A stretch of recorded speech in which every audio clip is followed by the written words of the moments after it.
peligro para que no presenta ninguna doblez. Están siendo aprobados por una... Como dice en mi tierra, haiga sido como haiga sido. ¿Vio los videos de los videoescándalos antes que nosotros? Compañero nuestro se percató de que se estaba quemando papelería electoral de un basurero. No aparezco en el Pedrón. Señor presidente, le importa más de su pueblo eso, ¿Trabajando en qué, señor? ¿Estaban haciendo allá adentro? Que se pongan a trabajar. El cargo de presidente de la República que el pueblo me ha conferido, mirando en todo por el bien y la prosperidad de la Unión, y si así no lo hiciere, que la nación me lo demande.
Tiene la palabra el ciudadano Andrés Manuel López Obrador, jefe de gobierno del Distrito Federal, hasta por 30 minutos. Ciudadanas y ciudadanos, diputadas y diputados, pueblo de México, comparezco con dignidad ante este tribunal por el juicio de desafuero. En aquel momento, Andrés Manuel López Obrador era jefe de gobierno en el Distrito Federal y el candidato estelar en todas las encuestas presidenciales. Sin embargo, los grupos de poder y el gobierno en turno lo veían como una amenaza para el status quo. Con una alianza entre el PAN y el PRI en el Congreso, se votó a favor del desafuero. La medida buscaba un doble efecto. 1, destituirlo de su cargo como jefe de gobierno, y 2, quitarle los derechos políticos e impedirle ser candidato presidencial en el 2006. Pero el intento fracasó. La respuesta del pueblo de México fue masiva. Una gran movilización ciudadana en el Zócalo de la Ciudad de México y otras ciudades defendiendo su derecho a elegir. Esta presión popular obligó al presidente Vicente Fox a desistir del proceso penal, permitiendo que AMLO regresara a la contienda. El desafuero fue el punto cero de la Guerra Sucia de 2006. Legitimó en la mente de los seguidores de López Obrador la narrativa de que existía una mafia del poder dispuesta a usar cualquier método, incluso los legales, para impedir un cambio. Este episodio no lo debilitó, sino que lo consolidó como una víctima política y líder moral de una resistencia, marcando permanentemente la elección que seguiría.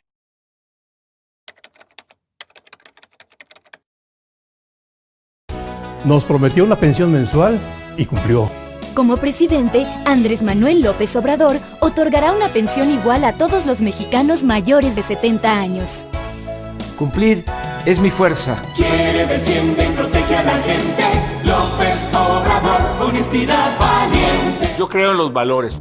Creo en el valor de la ética, el principio de la honestidad, la obligación que tenemos con México de no dejarlo naufragar, que caiga en las manos del AMPA, en las manos de los corruptos, que quien está en un cargo de diputado o de presidente de la República tenga las manos limpias, alejado de la corrupción. Quiero que estos principios y valores vayan al gobierno y sirvan a la gente. Valor y pasión por México. Felipe Calderón, presidente. Síganse riendo, que ya les queda muy poco tiempo. Les advierto, durante la primera semana de mi gobierno, voy a iniciar la transformación completa del Ministerio Público, con leyes más justas y castigos que les van a quitar el sueño. Conmigo, esto se acabó. Soy Roberto Madrazo. Te garantizo más seguridad, más empleo, menos pobreza. Con Roberto Madrazo te va a ir muy bien. A diferencia de otros candidatos, no venimos a pedirte que votes por nosotros. Pedimos tu voto por una nueva alianza. Nueva Alianza está por la educación. Nueva Alianza Impulsa la reforma. Nueva Alianza es un voto por el futuro, por tu futuro. No mires al pasado. Apuéstale al futuro. Nueva Alianza. con la fuerza de la educación. Vota por Nueva Alianza. Quienes sabemos que no estamos solos. Quienes insistimos en crecer. Quienes sabemos que la desigualdad y la inseguridad nos frenan, tenemos alternativa. Quienes nunca descansamos. Quienes a pesar de todo creemos, tenemos alternativa. Para el respeto a tus derechos sin que te hagan sentir que son un favor del gobierno, tienes una opción diferente al pasado y mejor que el presente. La alternativa está en tu voto. Soy Patricia Mercado. Patricia Mercado, tu alternativa es clara. Aunque al iniciar la campaña el 19 de enero de 2006 participaron 5 contendientes a la presidencia de México, pronto el candidato del PRD contaría con una enorme ventaja.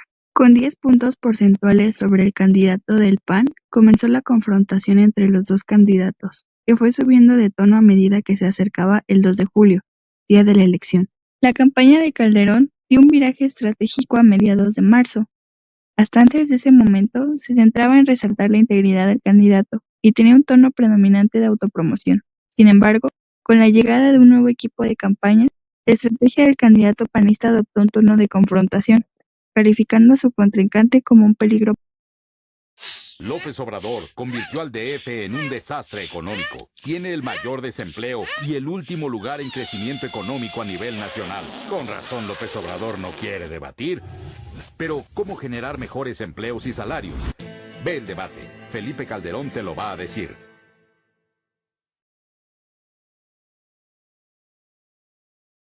Los medios de comunicación de masas no solo informan, sino que también filtran y dan forma a la información que el público recibe. Es importante destacar que no se trata de influir en el qué pensar de la gente, sino en el sobre qué pensar. En el caso específico de Calderón versus AMLO, la televisión se enfocó en posicionar 2 temas principales en la agenda pública, desplazando otros debates importantes. Dichos fueron, en primer lugar, referirse a Andrés Manuel López Obrador como un peligro para México, construyendo la idea de que su llegada al poder representaba una amenaza para el modelo económico liberal, recién reforzado por el mandato de Fox. Por si fuera poco, la cobertura se centró en los ataques personales al candidato y las frases escandalosas en las que se envolvieron ambos contendientes, en lugar de enfocarse en la discusión de las plataformas políticas y propuestas de cada uno. Por su parte, el encuadre o framing de dicha agenda, es decir, cómo es que accedemos a una versión de la realidad a través de cómo es presentada la información sobre esa realidad, utilizó mecanismos como la presentación de la elección como una lucha de egos entre Calderón y López Obrador, más que como una disputa ideológica o de proyectos presidenciales. El énfasis fue siempre el eslogan "Un peligro para México", asociando la posible victoria de AMLO a la crisis económica de otros países con modelos económicos parecidos al propuesto por él. Del mismo modo, estratégicamente se generaron ausencias en la información que podrían definirse como los temas o perspectivas que la televisión no incluyó en su cobertura, generando así limitaciones en los televidentes para la toma de decisiones en el ejercicio de su voto. Las ausencias en el marco de la campaña política fueron principalmente que la contienda se centró en la amenaza política que representaba AMLO para los intereses del poder en turno, y no en la amenaza real que se vivía en ese entonces, el crecimiento del narcotráfico. La discusión en el plano de lo económico se limitó al encuadre de riesgo versus estabilidad, sin un análisis profundo de las propuestas fiscales, energéticas o de infraestructura de cada candidato. La contienda presidencial de 2006 fue histórica, un verdadero parteaguas en el marketing político mexicano. El storytelling consiste en encontrar una conexión que haga que tu audiencia no pueda despegar la oreja ni un solo minuto de lo que se está diciendo. Felipe Calderón, por su parte, se presentó como el salvador y administrador responsable. Comenzó a presentarse ante el público como un hombre íntegro que tenía las manos limpias. Su storytelling se centró en la defensa de las instituciones y el modelo económico que el entonces presidente Vicente Fox se encargó de enaltecer. Con lo que a López Obrador refiere, la construcción de su imagen se basó en la austeridad y la cercanía con la gente. Se presentó como el elegido para redimir al público de la corrupción histórica de la mafia del poder. Cada uno era villano en la historia del otro, pero Calderón contaba con un arma poderosa además de su discurso, pues sus provocaciones y acusaciones directas fueron reforzadas por la difusión de mensajes en medios de comunicación masiva como en la televisión. En 2006, la televisión era el medio de información y difusión hegemónico, por lo que el uso masivo en las redes sociales como lo conocemos hoy en día era inexistente. Las televisoras fueron las encargadas de viralizar propaganda negativa para ambos contendientes. Sin embargo, es innegable que golpeó con más fuerza al candidato Andrés Manuel. El constante bombardeo de comerciales atacando al representante del PRD, aunado a comparaciones con casos como el de Venezuela, el uso de música e imágenes que generaban incertidumbre y miedo entre el público, fueron el escenario perfecto para moldear la opinión pública. Pese a los esfuerzos por cambiar la preferencia del electorado, aún AMLO encabezaba las encuestas, y se dice que incluso sería el legítimo ganador de las elecciones.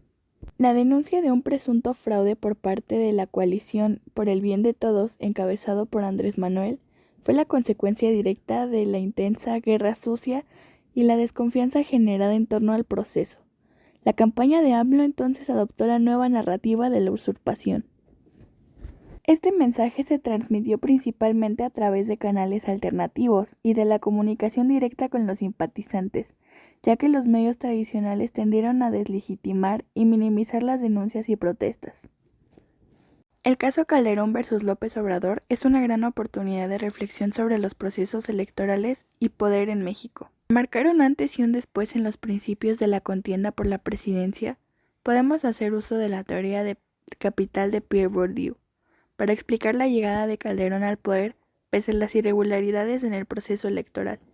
Si partimos de la idea de que los diferentes tipos de capital operan como recursos estratégicos que los agentes movilizan en diversos campos sociales y que su posición desigual determina las posiciones relativas de la estructura social, podemos explicar que la victoria de Calderón fue posible gracias a la inyección de capital económico de la CCE, aunado al capital social que poseía al pertenecer al mismo partido político que ejercía la presidencia en ese entonces, pues las relaciones sociales con Fox,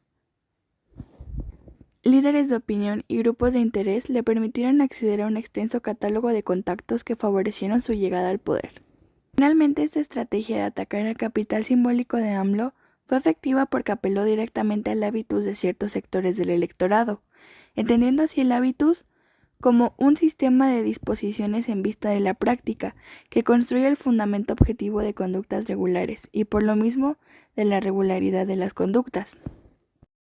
La insistencia en la inestabilidad y el riesgo reactivó los esquemas de percepción y miedo, arraigados con experiencias históricas como las crisis económicas, logrando movilizar así el voto conservador que buscaba preservar el orden social y económico ya establecido. No se puede negar que el bombardeo de mensajes y discursos termina por penetrar en el público, quien luego ocupará el rol importante en el ejercicio de la democracia. E incluso no pretendo minimizar la gravedad del asunto, pues es claro que en ese contexto no habría medios que hicieran contrapeso a la información que las televisoras estratégicamente seleccionaban y filtraban. Pero hoy en día contamos con muchas otras alternativas para informarnos sobre todo.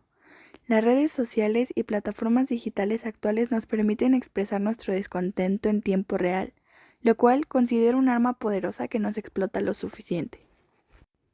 En conclusión, la mirada retrospectiva de este caso específico funciona tanto para identificar las irregularidades acontecidas como para condenar los actos ilegales e inmorales que se cometieron en la campaña electoral, e incluso después de ella.